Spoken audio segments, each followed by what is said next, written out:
मयूर दादाचा फोन आला आणि म्हणाला, अंकिता तुझी वहिनी गेली ग. सकाळीच तिने शेवटचा श्वास घेतला ग. बोलताना दादाचा कंठ दाटून आला होता. मी एकदम स्तब्ध झाले. कधी ना कधी ही बातमी दादाकडून मला कळणार हे मला माहीतच होतं. वहिनीला ब्लड कॅन्सर झाला होता हे दादाकडून कळल्यापासून माझ्या मनात सारखी भीतीची चाहूल होत होती. डॉक्टरांनी सांगितलेलं कधीही वहिनी देवाघरी जाऊ शकते. मी तर दररोज देवाकडे वहिनीला आयुष्य दे म्हणून प्रार्थना करत होती, पण तसं घडलं नाही. वहिनीचं वयच 30 वर्षाच्या आसपास होतं. हे वय मरायचं थोडीच असतं. तिने अजून खूप आयुष्य जगायचं होतं. मुले छोटे आहेत म्हणून माझा हुंदका फुटला. माझा मेंदू बधीर झाल्यासारखं झालं. हातापायातली शक्ती कोणी ओढून नेत असल्यासारखं मला झालं. पण काही पण करून मला दादाकडे जावेच लागेल. त्याला मला धीर द्यावाच लागेल. त्यामुळे मी बॅग भरली आणि घरच्यांना फोनवर कल्पना देऊन मी निघाले. माझ्या सासरची सगळे देवदर्शनासाठी खूप लांब गेले होते. माझी तब्येत खराब होती त्यामुळे मी त्यांच्यासोबत गेली नाही. कारण देवाला पण माहीत असेल की माझी आणि वहिनीची शेवटची भेट व्हावी. त्यासाठीच देवाने मला त्यांच्याजवळ बोलावले नाही. मला इथे घरी बसवलं. कपाट उघडताना मला कपाटात वहिनीने दिलेली चंद्रकोर पैठणी साडी मला दिसली. ती चंद्रकोर पैठणी बघताच मला जुने दिवस आठवू लागले. दादाला काही कामानिमित्त मुंबईला जायचं होतं आणि त्यामुळे वहिनी पण दादासोबत जाणार होती. कारण का वहिनीला पण मुंबई पाहायची होती आणि ते दोघे जाणार म्हणून मी पण त्यांच्या मागे लागले. त्यावेळेस माझं लग्न झालं नव्हतं. मग दादा आणि वहिनीने मला हसत त्यांच्यासोबत घेऊन गेले. दादाचं काम झाल्यावर एक दिवस आम्ही मस्तपैकी मुंबई फिरलो. पण आम्ही आईसाठी आणि सगळ्यांसाठी कपडे घेण्यासाठी एका कपड्याच्या दुकानात गेलो. आईसाठी एक छान साडी आणि माझ्यासाठी 2 ड्रेस घेतले. वहिनीला एक चंद्रकोर पैठणी खूप आवडली होती, पण त्याच्यावर जास्त किंमत असल्यामुळे वहिनी म्हणाली की मी साधी एखादी साडी घेते. पण दादा म्हणाला, असू दे ग, मला माझ्या पाकिटातून पैसे द्यावे लागणार आहेत, तुझ्याकडेच नाही द्यावे लागणार. असंच हसत खेळत ती चंद्रकोर पैठणी दादाने वहिनीसाठी घेतली. मी तेव्हा अल्लड होते.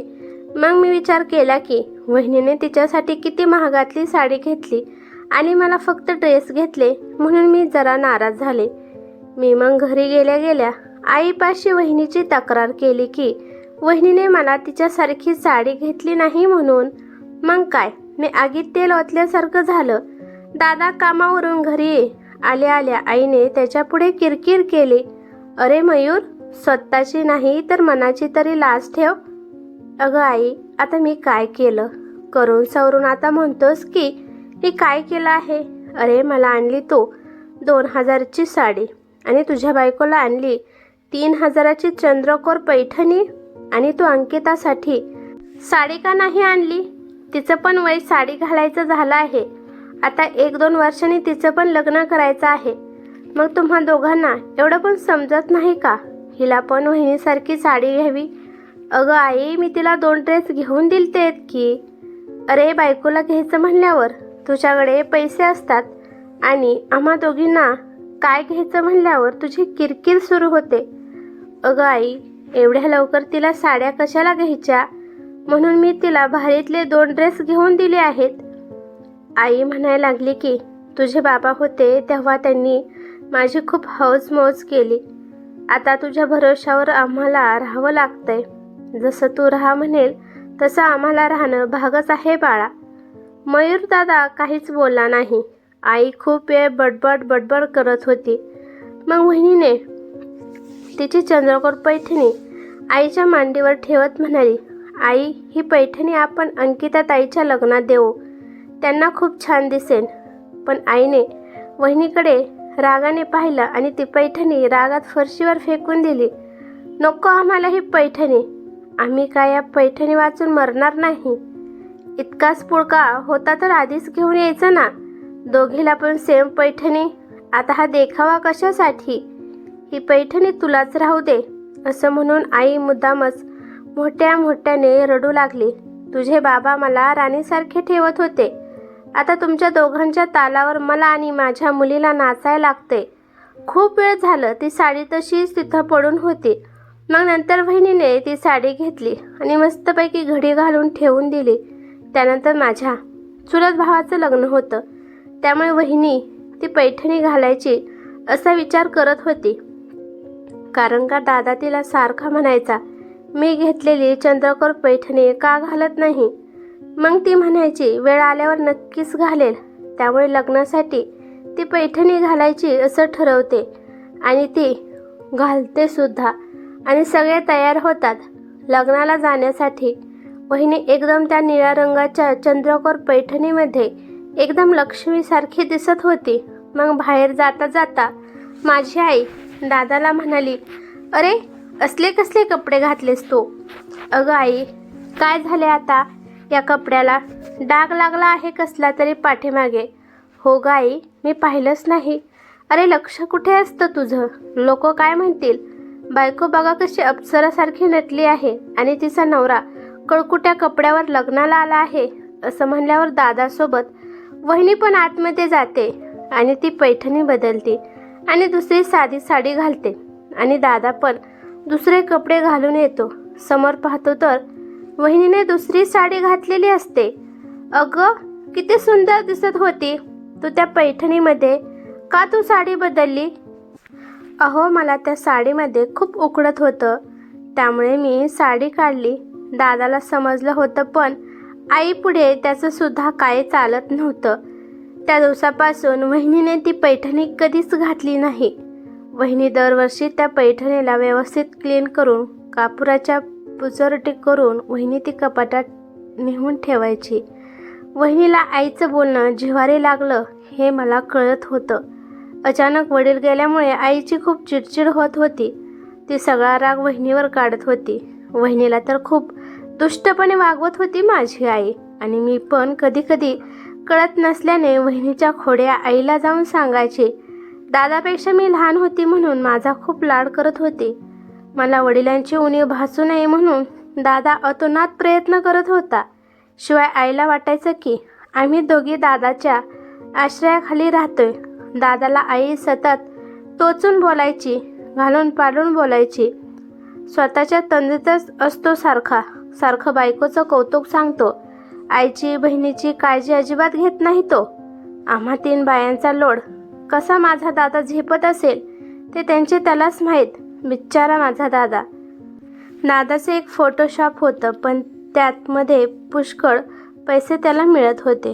पण तो घराचा पूर्ण भार उचलू शकत होता एवढा नक्कीच तो कमवत होता.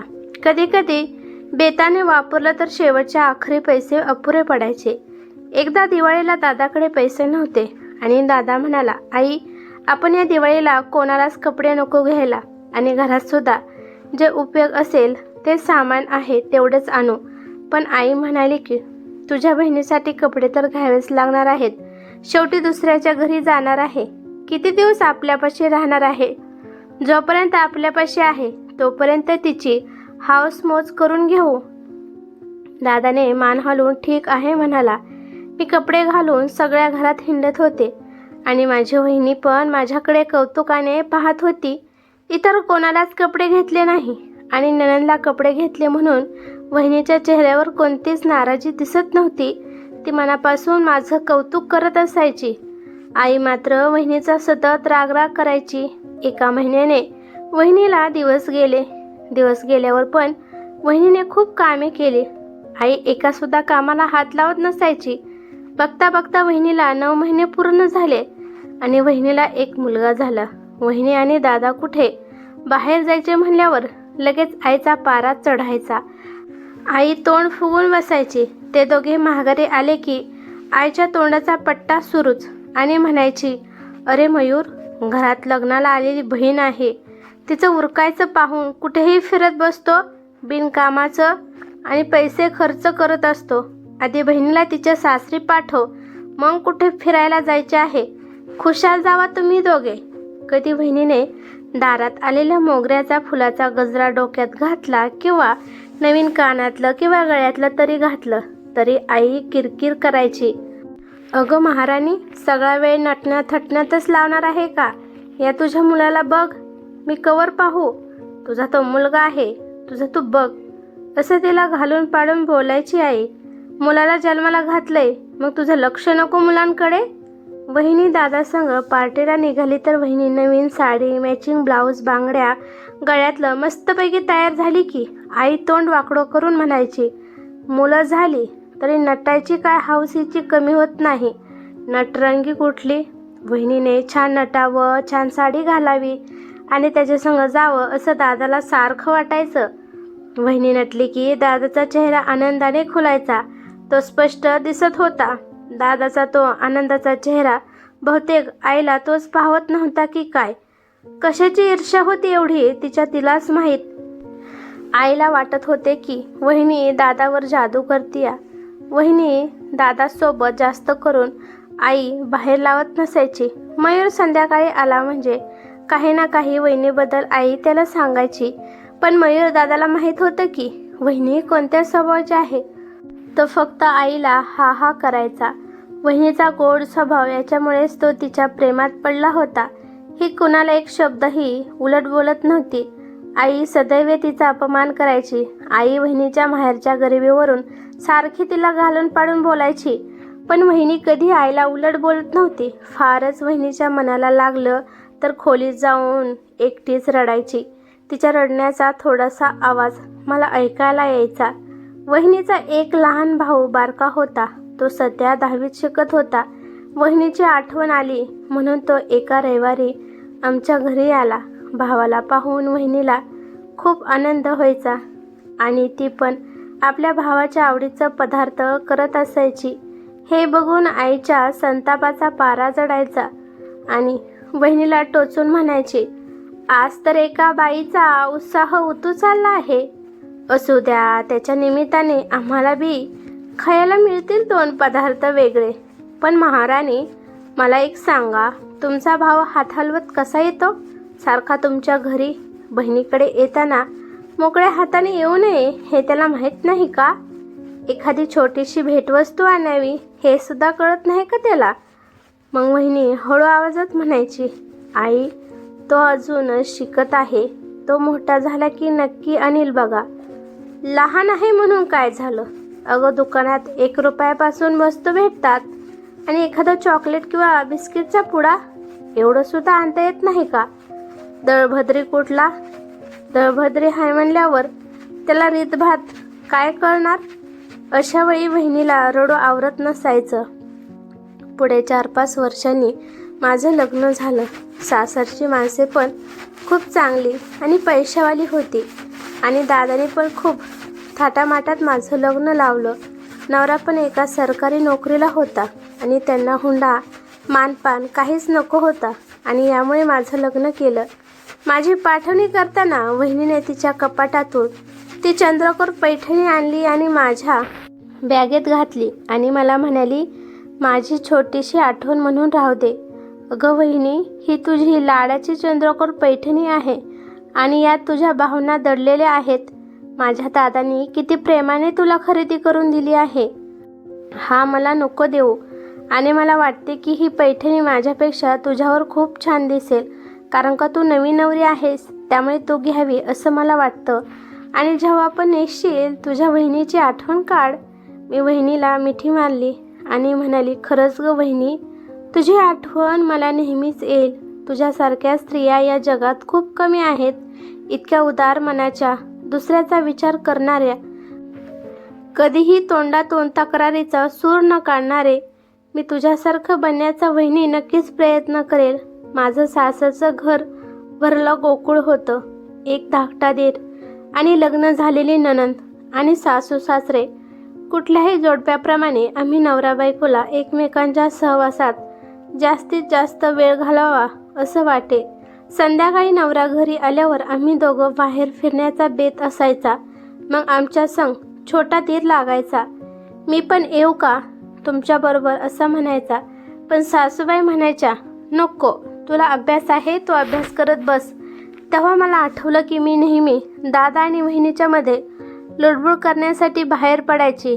मला स्वयंपाकात सासूबाई नेहमी मदत करायच्या, पण माझी आई वहिनीला एका कामातसुद्धा मदत करत नव्हती. लग्न झाल्यावर दादा प्रथमच मला भेटायला आला होता आणि त्याने येताना भरपूर वस्तू आणल्या होत्या आणि सासूबाई खूप कौतुकाने त्या वस्तू सगळ्यांना दाखवत होत्या आणि माझ्यापाशी येऊन म्हणाल्या, अगं अंकिता, तुझा दादा आला आहे, त्यासाठी जरा पक्वानाचं बनव. हा शब्द आठवताच मला वहिनीची आठवण आली. वहिनी तिच्या भावासाठी काय बनवायची म्हणल्यावर आई धुसफूस करायची, पण माझी सासू स्वतःहून मला सांगायची की दादासाठी काहीतरी बनव. माझं मन आनंदाने भरलं आणि माझ्या सासूची आणि माझ्या आईचीही मी तुलना करू लागली. लग्न जमल्यावर आईने मला सांगितलं होतं की, हे बघ अंकिता, तुझा नवरा तुझ्यापेक्षा देखणा आहे, त्यामुळे सारखं नटून थटून राहायचं, असा विचित्र अवतार करून घरात वावरायचं नाही. ते ऐकून माझ्या मनालाच लागलं, कारण का मुलीने नटलेलं चालतं आणि वहिनीने नटलेलं आईला का चालत नाही. मग मी आईला म्हणायचे की, आई, वहिनी नटल्यावर तू तिला कशी वागवतेस? मग ती म्हणायची, तुझी वेगळी गोष्ट आणि तिची वेगळी गोष्ट आहे. माझ्या सासरला कोणताही सण आला, कोणता पण कार्यक्रम आला तर मला हमखास नवीन साडी सासूबाई आणायच्या आणि छानपैकी मला तयार करायच्या आणि कौतुकाने सांगायच्या, बघा माझी सून किती सुंदर आहे. पण माझ्या माहेरी माझ्या लक्ष्मीसारख्या वहिनीला आई सतत धाऱ्यावर धरायची. एक दिवससुद्धा बिचारी वहिनी सुखाने राहिली नाही. मला वाटतंय दादाच्या आणि वहिनीच्या आयुष्यात विष आईनेच पेरलं. सतत टोमणे जगायला कंटाळली बिचारी वहिनी. माझं लग्न झाल्यावर वहिनीला एक मुलगी झाली. ती मुलगी सेम वहिनीसारखी दिसत होती आणि आईच्या अशा बोलण्यामुळेच वहिनीला जगण्याची इच्छा नव्हती वाटतं. त्यामुळे एवढा मोठा कॅन्सर होऊन सुद्धा तिने कोणाला सांगितलं नाही आणि घर कामाचा डोंगर उपसत राहिली. दादाला तिची फाईल सापडली आणि कळालं, पण तोपर्यंत खूप उशीर झाला. मी लगेचच माहेरी निघाले तर वहिनीची प्रेतयात्रेची तयारी चालू होती. मी बरोबर तिची चंद्रकोर पैठणी आणलेली मी वहिनीला घातली आणि तिला आदराने नमस्कार केला आणि आई मला म्हणाली, अगं अंकिता, हे काय करत आहे? अगं इतकी छान पैठणी आहे, तिला कशाला घातली? ती काही क्षणात त्याची राख रांगोळी होईल. होऊ दे, मी पण तिला रागाने म्हणाले. माझ्या डोळ्यासमोर वहिनीचं नवीन नवरीसारखं दृश्य डोळ्यासमोर दिसत होतं. सुंदर चेहरा, तोंडावर नेहमी हसू, डोळ्यात नव्या संसाराची कवळी स्वप्न. तिरडे उचलताना आई मोठ्याने रडू लागली, पण मला तिच्या रडण्यात आपलेपणा जाणवला नव्हता. दादा तर दगडच बनला होता. दोन्ही मुलं आईकडे बघत होती. मोठ्या मुलाला समजत होतं म्हणून तो रडत होता आणि छोट्या 3 वर्षाच्या चिमुकलीला हे काय चाललं आहे ते समजतच नव्हतं. त्यामुळे ती फक्त इकडे तिकडे पाहत होती. मी पटकन तिला उचलून घेतलं आणि दहनविधी उरकून घरी आलो आणि मी दादाला म्हणाले, दादा, हा मुलगा मोठा आहे, यामुळे तो तुझ्यापाशी राहू दे आणि थोडा मोठा झाला की त्याला हॉस्टेलला घाल. हिथं आईपाशी अजिबात ठेवू नको आणि ही तुझी छोटीशी चिमुकली, हिला मी माझ्यासोबत घेऊन जाणार. मी हिला वाढवेल, सांभाळेल, लहानाची मोठी करेल आणि तू जेव्हा म्हणशील तेव्हा तू हिला परत घेऊन जाऊ शकतो. त्यावर आई म्हणाली की, अगं हे काय बोलत आहेस तू? कशाला तुला त्रास करून घेत आहे हिला नेहून? अगं आई, मला कसला त्रास होणार नाही आहे ह्या चिमुकलीमुळे. अगं ही उलट इथं राहिली तर तू तिचं जीवन नरक करशील. अगं तुझ्या सासूला काय वाटेल? तुझे सासरचे माणसे काय म्हणतील? काहीसुद्धा कोण नाही म्हणणार. मला सासरची माणसं, सासू तर माझी एवढी चांगली आहे की मी घेतलेल्या निर्णयावर ती मला शब्बासकी देईल. त्या मला पाठिंबाच देतात. अंकिता ठामपणे म्हणाली, मला वाटतंय वहिनीवरून पाहत असेल. मी मनातच म्हणाली, वहिनी, तुझी ही लेक मी माझ्यासोबत घेऊन जाणार आहे. तुझा अनमोल ठेवा म्हणूनच मी तिला वाढवेल, ही मला खात्री आहे. ही तुझं संस्कार घेऊन जन्माला आली आहे. तुझं रूप मी तिच्यात बघते. तू निश्चिंत राहा. तर मित्रांनो, कशी वाटली तुम्हाला ही कथा? मला कमेंट करून नक्कीच सांगा आणि कथा आवडली असेल तर लाईक शेअर नक्की करा आणि या चॅनलला सबस्क्राईब करायचं अजिबात विसरू नका. धन्यवाद.